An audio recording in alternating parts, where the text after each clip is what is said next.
Will 17-year-old high school sensation Quincy Wilson make Team USA in the men's 400? I say yes. For those of you that were just looking for that answer, just looking for that yes or no, then this is about as far as you need to go. You can get on with your merry day and leave a like on your way out. If you're curious, though, as to why I think Quincy is going to make it, then stick around. So let's dive right into it. First things first, we got to consider some recency. 44.10, lowering his own World Under-18 record at the Ed Murphy Classic in Tennessee. That time in and of itself is one of the fastest that we've seen in the entire world this year. We've only seen a select few sub-44 summit altitude, won by another contender that I think is going to make Team USA, Ja'Cory Patterson. But Quincy Wilson, he is right outside that 43 that he's been striving for ever since people put him on this pedestal that he earned his way to last year as a high school sophomore. He placed sixth in the Olympic trials final after going through all three rounds. And that's another change that's come, as I recently found out, to this year's USAs. There was only the semis and the finals to contend with. If Quincy could make it to the final last year, an entire year younger, an entire year less experienced, and an entire 10th slower, that is significant when you consider, in fact, he hadn't even broken 45 officially before USAs. He ran his 44.20 in between trials and the Olympics. So I think that just not only contradicts, but emphasizes further the point that I'm trying to drive home. Quincy is mature. He is in a much more optimal position to succeed. And the question that we ask so often of our high schoolers, right, our collegians even, that have chances of making Team USA in their events is, are they going to burn out? Are they doing too much racing? So many people, after Quincy's rare losses that we saw throughout his junior campaign with Bullis School out of Potomac, Maryland, people will always say, oh man, Quincy needs to run less. For example, when he ran the 500, right? It was pretty much his premier season opener. He had run a couple races prior, but the 500 meters of the VA Showcase. The year prior, his sophomore year, he was 200ths away from Will Sumner's national record. This year, he was poised to smash it, but instead, it was Andrew Salvadon, the incoming South Carolina freshman, who would blow the entire field away, including Quincy, by 2 seconds.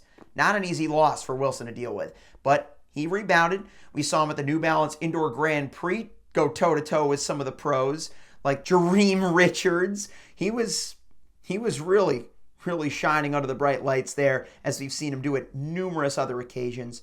But he didn't make it to USA team for the indoor season. So there you go. That's another obstacle that Quincy was faced with. But what did he do? But the next month, come and split a 43.99 at the Penn Relays, another race that I got to be on the mic for, like the VA Showcase 500.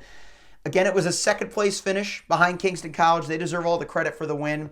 But Quincy Wilson splitting 43.99, I think that was the true indicator times-wise of the potential that lied ahead for him throughout the later stages of the season. The week after, I got the chance to visit Bullis School, actually, and do a little pre-meet hype for the East Coast International Showcase. And I'm going to show you guys a quick clip of me talking to Quincy and his teammate Cam Homer about that 43-second barrier. To see your name next to a 43 of any kind as someone who's put in years and years to the 400 meters, tell me what that means to you. I mean, it's hard work and dedication, but it also shows the true fight of my teammates. They've been pushing me to different limits this year. I've been throwing up. And when I throw up, that's when I'm grinding the hardest. So I feel like he's been throwing up, everybody's been throwing up. We've been making each other work hard. And when we doing something like that and pushing our bodies to something that we've never seen before, we hope that nobody else has seen those limits as well. So that's our philosophy when we come into practice. Try to see things that other people can't handle. The ironic thing to consider is that Quincy lost the race that this whole interview and pre-meet shoot was for. He lost to Jaden Horton-Mims, another guy who has Team USA aspirations. But to see Quincy take a step back after his high school conference meet, which was not that far after that, he had to run the 2, the 4, just to get those points for the team. But after that, after running smoothly at New Balance Nationals, got to represent for the brand, the first brand that signed him to NIL deal. He took that step back, allowed his fitness to come back to him, and that Ed Murphy Classic race, bringing it back full circle, we saw just about the truest version of Quincy Wilson that we've seen yet. And I think the truest is only yet to come, with only 2 rounds, with all of his maturity, his experience, his ceiling too. You just consider the way that he finishes in some of his best races. He gets critiqued a lot on his form. It makes almost no sense when you watch how tense he looks, similar to Quincy Hall, right? It makes almost no sense that he can finish as crazy fast as he does, but he has such a natural stride. If you ever look at any still image of this kid running, he has an insane stride, even for a guy that's yet to reach 6 foot in stature. And so just with everything that he's got going for him, with his relationship with his coach, Joe Lee, I've got to witness a lot of that close hand as well. He's in prime position to go for his first individual team. There are obviously a few other factors to consider, like the absence of Quincy Hall, the reigning Olympic champion, and Michael Norman, the 2022 world champion, who is still one of the top fastest runners of all time. I believe he's still tied for number 5 with Jeremy Warner, despite being ousted by Quincy Hall when he ran 43.40 in Paris.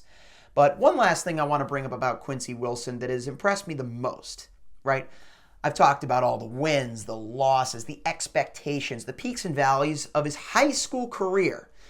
Through all of the attention and fame that he has garnered, he has become the biggest household name that is competing for a spot on Team USA at this year's USAs. That's the bottom line.